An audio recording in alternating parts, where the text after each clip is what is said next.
Every year, hundreds of thousands of startups launch with brilliant ideas, passionate founders, and real money behind them. And every year, 90% of them fail. But here's what nobody talks about. The reason they fail isn't what you've been told. Chapter 1: The Wrong Lesson. For decades, business schools, venture capitalists, and startup media have pushed the same narrative.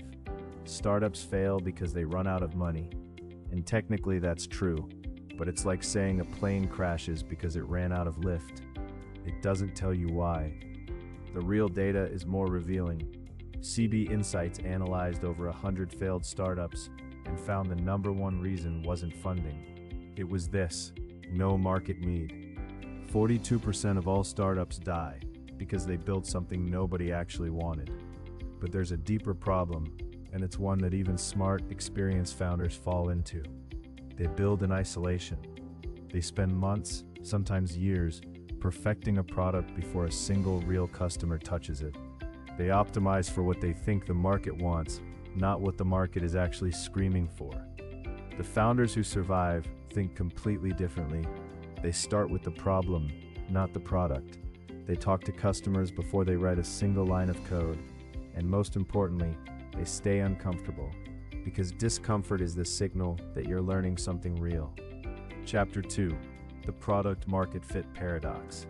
Mark Andreessen, the man who co-invented the web browser and now runs one of Silicon Valley's most powerful venture funds, once said something that should be printed on every startup founder's wall. The only thing that matters is getting to product market fit. Product market fit, it sounds simple. It sounds obvious, but it may be the most misunderstood concept in all of startup culture. Most founders think product market fit is when customers say they like your product. It's not. True product market fit is when your customers are so desperate for your solution that they would be genuinely devastated if you shut down tomorrow. It's not satisfaction, it's dependency. Sean Ellis, the growth hacker who scaled Dropbox, Eventbrite, and LogMeIn, developed the definitive test. Survey your customers with one simple question: how would you feel if you could no longer use this product? If more than 40% say very disappointed, you have product market fit. If it's below 40%, you don't. It's that binary. The brutal truth? Most companies launch without ever running this test. They assume retention means fit, but retention is just inertia. Fit is when leaving would feel like losing a limb. Chapter 3: The Airbnb Near-Death Experience. In 2008, Brian Chesky and Joe Gebbia were broke. Their startup, Airbnb, had almost no users, almost no money, and rejections from every investor they pitched. They were living on credit cards and selling novelty cereal boxes to stay alive. One week, they had $200 in the bank. But here's what Chesky did that most failing founders never do. Instead of panicking and pivoting to something completely different, he went to where his users actually were. He flew to New York, the city where Airbnb was getting the most bookings, and he knocked on doors. He talked to the hosts. He sat in their living rooms and asked them what they actually needed. What he discovered changed everything. The listings looked bad because the photos were bad, not because people didn't want to use the service. So he rented a professional camera and went apartment to apartment taking better photos. Within weeks, revenue doubled. Paul Graham, Airbnb's investor at Y Combinator, later described this as the turning point. Not because of technology, not because of a viral campaign, because a founder was humble enough to do things that didn't scale. And that hands-on insight revealed exactly what did. Chapter 4: The Paul Graham Method. Paul Graham is the closest thing the startup world has to a prophet. As the co-founder of Y Combinator, the accelerator that launched Airbnb, Dropbox, Stripe, Reddit, and DoorDash, his advice isn't theoretical. It's battle-tested on thousands of real companies. And the advice he gives every single founder who walks through YC's doors is always the same: do things that don't scale. This feels counterintuitive. We're obsessed with systems, automation, and leverage. We want to build things that work for 1 million people without any extra effort. But Graham argues that this instinct is what kills most startups. Because before you can scale, you need to understand.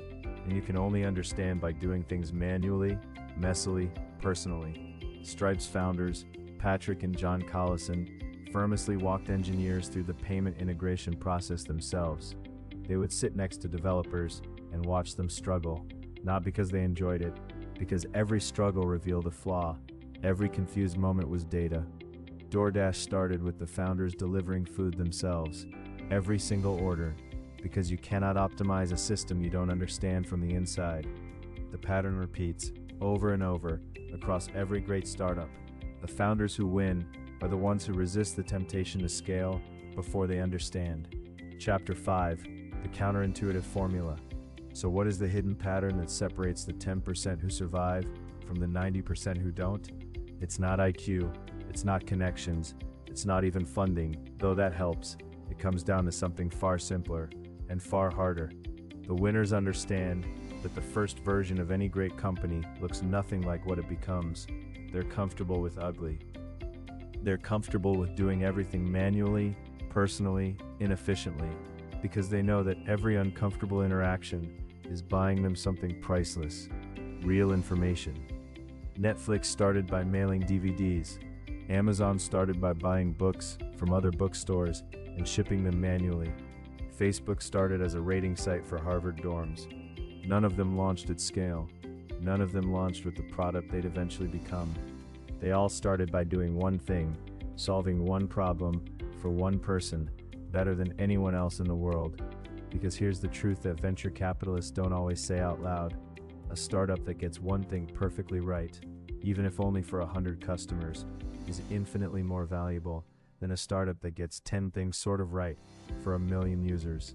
Depth before breadth, understanding before automation. Do things that don't scale until you discover the one thing that does. The 90% of startups that fail aren't run by stupid people. They're run by smart people who got the order wrong. They tried to build systems before they had understanding. They tried to scale before they had signal.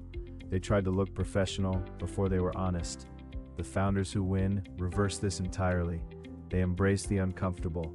They talk to customers constantly. They do things manually.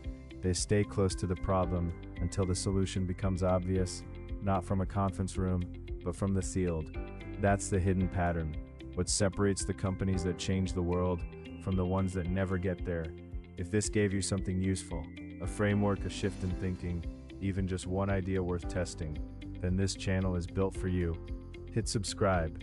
Every week, Founder Fuel goes deep on the strategies, stories, and mental models that the most successful founders in history used to build their empires. The next video is already waiting for you.